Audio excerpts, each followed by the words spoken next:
जय हिंद प्यारे बच्चों, आप सभी को स्वागत है आपके अपने चैनल RKLS मैथ क्लास पर। प्यारे बच्चों, अगर आप भी बिहार बोर्ड मैट्रिक की परीक्षा 2024 में देने वाले हैं तो आपके एग्ज़ाम की दृष्टि से यह वीडियो बहुत ही ज़्यादा महत्वपूर्ण है। तो आप इस वीडियो को स्किप किए बिना अंत तक ज़रूर देखिएगा और इसमें आपको जितना क्वेश्चन हम कराने वाले हैं उसमें आपको कितना सही होता है ये कमेंट में ज़रूर बताइएगा। और वीडियो अगर थोड़ा भी आपके एग्ज़ाम की दृष्टि से इम्पोर्टेंट लगे तो आप वीडियो को लाइक करके चैनल को ज़रूर सब्सक्राइब कर लीजिएगा, ताकि आगे मैं इसी तरह का वीडियो जो भी डालूं तो उसका नोटिफिकेशन सबसे पहले आपके पास पहुंच सके। तो चलिए बिना देर किए हुए आज की कक्षा को स्टार्ट करते हैं। तो आज का आपका पहला प्रश्न है कि अमीबा अपना भोजन किसके द्वारा पकड़ता है। तो अमीबा अपना भोजन जो पकड़ता है कूटपाद के द्वारा पकड़ता है। किसके द्वारा पकड़ता है? कूटपाद के द्वारा पकड़ता है। आपका नेक्स्ट प्रश्न है, यहाँ पर देख सकते हैं इसका डी ऑप्शन दिया गया, लेकिन ये ऑप्शन गलत है। इसका डी नहीं होगा, बी ऑप्शन होगा। कूटपाद के द्वारा अमीबा भोजन अपना पकड़ता है। नेक्स्ट प्रश्न है कि वसा का पाचन करता है। तो वसा का जो पाचन करता है, वसा का पाचन करता है लाइफेज। वसा का पाचन क्या करता है? लाइफेज करता है। अगला प्रश्न है, सभी हरे पौधे होते हैं। सभी हरे पौधे होते हैं। तो सभी हरे पौधे आपका स्वपोषी होते हैं। सभी हरे पौधे क्या होते हैं? स्वपोषी होते हैं। नेक्स्ट प्रश्न है, इनमें से किसके पारसती के कारण लाल रक्त दिखाई देता है? किसके कारण? तो हीमोग्लोबिन के कारण। किसके कारण? हीमोग्लोबिन के कारण। या क्वेश्चन पूछ देगा कि किस वजह से रक्त का रंग लाल दिखाई देता है, तो यही क्वेश्चन आंसर होगा हीमोग्लोबिन के कारण। आपका नेक्स्ट नंबर प्रश्न है, इनमें कौन अवशेषी अंग है? इनमें कौन अवशेषी अंग है? तो अपेंडिक्स जो है आपका ये अवशेषी अंग है। अपेंडिक्स जो है अवशेषी अंग है। नेक्स्ट प्रश्न है कि स्टोमेटा के खुलने और बंद होने की क्रिया को नियंत्रित करता है। तो चालनी नालिकाएं जो है, चालनी नालिकाएं आपको स्टोमेटा के खुलने और बंद होने की क्रिया को नियंत्रित करता है। नेक्स्ट है 7 नंबर, इनमें कौन वसा को वसा अम्ल तथा ग्लिसरॉल में बदलता है? इनमें कौन सा वसा अम्ल तथा ग्लिसरॉल में बदलता है? तो इस प्रश्न का राइट जवाब हो जाएगा लाइफेज। कौन बदलता है? लाइफेज। आपका नेक्स्ट नंबर क्वेश्चन है 8 नंबर, स्वपोषी पोषण के लिए आवश्यक है। तो स्वपोषी पोषण के लिए जो आवश्यक है वो उपरोक्त सभी, यानी सूर्य का प्रकाश भी, क्लोरोफिल भी, कार्बन डाइऑक्साइड भी, सूर्य का प्रकाश भी, सभी के सभी स्वपोषी पोषण के लिए क्या है? आवश्यक है। नेक्स्ट प्रश्न है, मानव हृदय में पाए जाते हैं। मानव हृदय में कितने वैष्म पाए जाते हैं? तो मानव हृदय में 4 वैष्म पाए जाते हैं। याद रखिएगा, बहुत इंपॉर्टेंट है एग्जाम की दृष्टि से। मानव हृदय में कितने वैष्म पाए जाते हैं? 4 वैष्म पाए जाते हैं। आपका नेक्स्ट नंबर क्वेश्चन है 10 नंबर, निम्नांकित में कौन मलेरिया परजीवी है? निम्नांकित में कौन मलेरिया परजीवी है? तो इस प्रश्न का राइट जवाब हो जाएगा 10 नंबर का option number A, Plasmodium. Plasmodium जो है मलेरिया परजीवी है। ठीक है।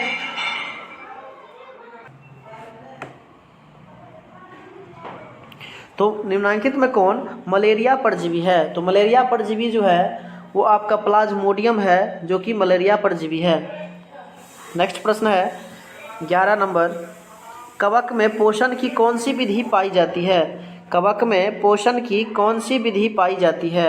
कवक में पोषण की कौन सी विधि पाई जाती है? तो इस प्रश्न का राइट जवाब हो जाएगा मृतजीवी। कवक में मृतजीवी पोषण पाई जाती है। नेक्स्ट है 12 नंबर, सामान्य अनुशीलन रक्तदाब होता है। सामान्य अनुशीतलन रक्तदाब होता है। तो सामान्य अनुशीतलन रक्तदाब जो होता है 80 mm के बराबर होता है। कितना होता है? 80 mm के बराबर होता है। आपका नेक्स्ट प्रश्न है, रुधिर का कौन सा अवयव रक्तस्राव को रोकने में मदद करता है? रुधिर का कौन सा अवयव रक्तस्राव को रोकने में मदद करता है? तो प्लेटलेट्स जो होता है रुधिर को, यानी खून को रोकने, स्राव होने से बचाता है। पित्तरस कहाँ से स्रावित होता है? नेक्स्ट प्रश्न है 14 नंबर कि पित्तरस कहाँ से स्रावित होता है? तो पित्तरस जो स्रावित होता है अग्नाशय से। कहाँ से? अग्नाशय से स्रावित होता है। नेक्स्ट प्रश्न है 15 नंबर,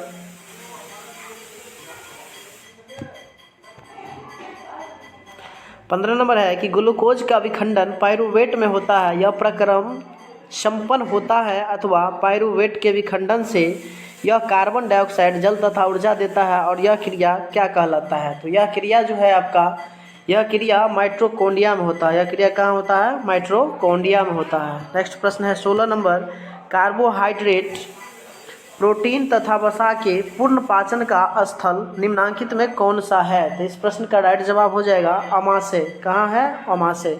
नेक्स्ट प्रश्न है, एल्कोहल में उबली पत्ती पर आयोडीन विलयन की कुछ बूंद डालने पर पानी का रंग हो जाता है, तो पानी का रंग कैसा हो जाता है? तो 18 नंबर क्वेश्चन का राइट जवाब हो जाएगा गुलाबी रंग हो जाता है। पानी का रंग कैसा हो जाता है? गुलाबी रंग का हो जाता है।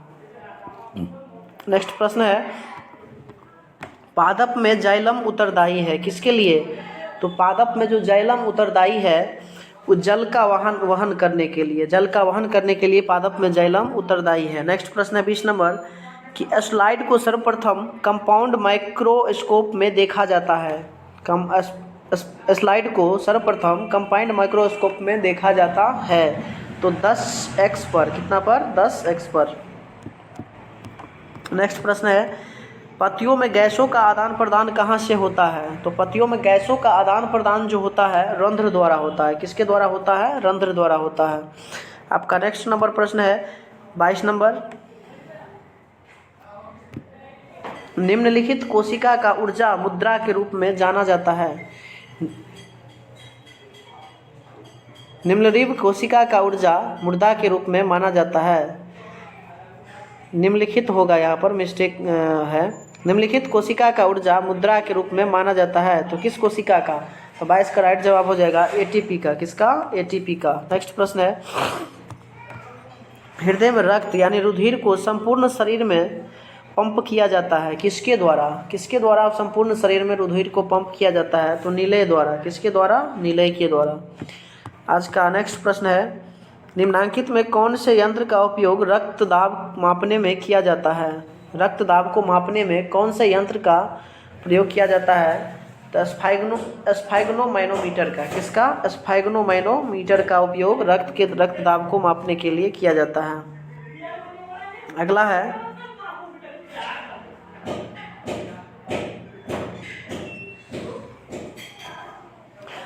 रक्त का कौन से अवयव घायल स्थान से रक्त स्राव के मार्ग को रक्त का थक्का बनाने का अवरुद्ध करता है? तो ये जो करता है आपका लसिका द्वारा। किसके द्वारा होता है? लसिका के द्वारा होता है। नेक्स्ट प्रश्न है 25 नंबर, 26 नंबर,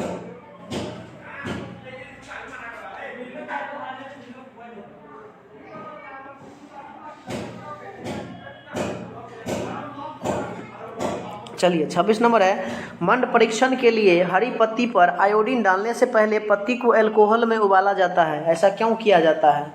तो ऐसा किया जाता है मंड को घोलने के लिए, क्लोरोफिल को घोलने के लिए, या फिर पत्ती को मुलायम करने के लिए, या इनमें से सभी। तो इस प्रश्न का राइट जवाब हो जाएगा इनमें से सभी कार्य को करने के लिए मंड परीक्षण में हरी पत्ती को आयोडीन डालने से पहले पत्ती को अल्कोहल में उबाल लिया जाता है। अगला प्रश्न है, कूटपाद किस में पाया जाता है? कूटपाद जो है वो किस में पाया जाता है? तो कूटपाद पाया जाता है अमीबा में। किस में पाया जाता है? अमीबा में। आपका नेक्स्ट क्वेश्चन है 28 नंबर, मनुष्य के शरीर की सबसे बड़ी ग्रंथि है। मनुष्य के शरीर की अगर हम सबसे बड़ी ग्रंथि की बात करें तो मनुष्य के शरीर की सबसे बड़ी ग्रंथि है अग्न्याशय। मनुष्य की सबसे बड़ी ग्रंथि कौन सी है? अग्न्याशय है। अग्न्याशय मनुष्य के शरीर की सबसे बड़ी ग्रंथि है। 29 नंबर, इनमें कौन प्रकाश संश्लेषी अंगक है? इनमें कौन प्रकाश संश्लेषी अंगक है? तो हरित लवक जो है ये आपका प्रकाश संश्लेषी अंगक है। नेक्स्ट है, मछली के हृदय में कोष्ठों की संख्या होती है। मछली के हृदय में कोष्ठों की संख्या होती है। इस प्रश्न का राइट जवाब हो जाएगा 2। मछली के हृदय में कोष्ठों की संख्या होती है 2। क्वेश्चन पूछ ले यहीं पे कि मछली सांस कौन से अंग से लेता है? तो मछली सांस जो लेता है गलफरा की सहायता से, यानी गिल्स की सहायता से मछली सांस लेता है। नेक्स्ट प्रश्न है, वृक्क के संरचनात्मक एवं क्रियात्मक इकाई को कहते हैं? तो वृक्क के संरचनात्मक एवं क्रियात्मक इकाई को नेफ्रॉन कहते हैं। क्या कहते हैं? नेफ्रॉन। नेक्स्ट प्रश्न है, एक वयस्क मनुष्य में कितने दांत होते हैं? तो एक वयस्क मनुष्य में आपका 32 दांत होते हैं। कितने होते हैं? 32। रक्त का थक्का बनाने में सहायक होता है। रक्त का थक्का बनाने में सहायक होता है। 33 नंबर प्रश्न का राइट जवाब हो जाएगा ऑप्शन नंबर सी, रक्त विषाणु। रक्त विषाणु जो है रक्त का थक्का बनाने में सहायक होता है। अगला है, शरीर में भोजन का पचना किस प्रकार की अभिक्रिया है? शरीर में भोजन का पचना किस प्रकार का अभिक्रिया है? तो उपचयन अभिक्रिया है आपका शरीर में भोजन का पचना। नेक्स्ट प्रश्न है, मैग्नीशियम पाया जाता है। मैग्नीशियम किस में पाया जाता है बताइए? मैग्नीशियम किस में पाया जाता है? तो लाल रक्त कण में मैग्नीशियम पाया जाता है। आपका नेक्स्ट प्रश्न है 36 नंबर, निम्न में कौन उत्सर्जी अंग है? निम्न में कौन उत्सर्जी अंग है? तो उत्सर्जी अंग आपका वृक्क है। उत्सर्जी अंग कौन सा है? वृक्क है। अगला है, इथाइल अल्कोहल किस प्रकार के शोषण में होता है? इथाइल अल्कोहल किस प्रकार के शोषण में होता या बनता है? तो इथाइल अल्कोहल जो बनता है वो आपका अवायवीय शोषण में, किस में? अवायवीय शोषण में बनता है। नेक्स्ट प्रश्न है 38 नंबर, मानव हृदय में कितने कोष्ठक होते हैं? तो मानव हृदय में कितने कोष्ठक होते हैं? तो 38 नंबर का राइट जवाब हो जाएगा 4। मानव हृदय में कितने कोष्ठक होते हैं? 4। और कितने व्यस्म होते हैं? तो वो भी 4 होते हैं। अगला प्रश्न है, पौधों में श्वसन क्रिया के अंतर्गत एडीपी के टूटने से कितनी ऊर्जा मुक्त होती है? कितनी ऊर्जा मुक्त होती है? तो इस प्रश्न का राइट जवाब हो जाएगा कितनी ऊर्जा मुक्त होती है? तो इनमें से कोई नहीं, इसमें इसका आंसर नहीं है। अगला प्रश्न है, प्रकाश संश्लेषी अंगक है। प्रकाश संश्लेषी अंगक है।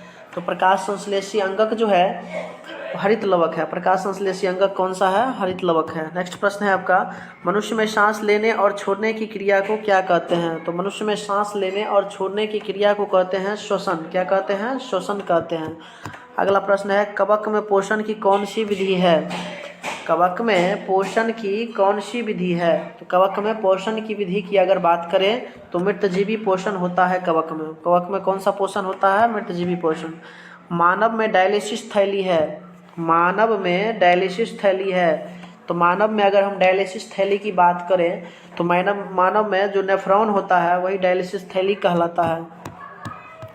शरीर में भोजन का पचना किस प्रकार की अभिक्रिया है? शरीर में भोजन का पचना किस प्रकार की अभिक्रिया है? तो शरीर में अगर हम भोजन की पचना का बात करें तो ये ऑक्सीकरण अभिक्रिया है। कौन सी अभिक्रिया है? ऑक्सीकरण अभिक्रिया है।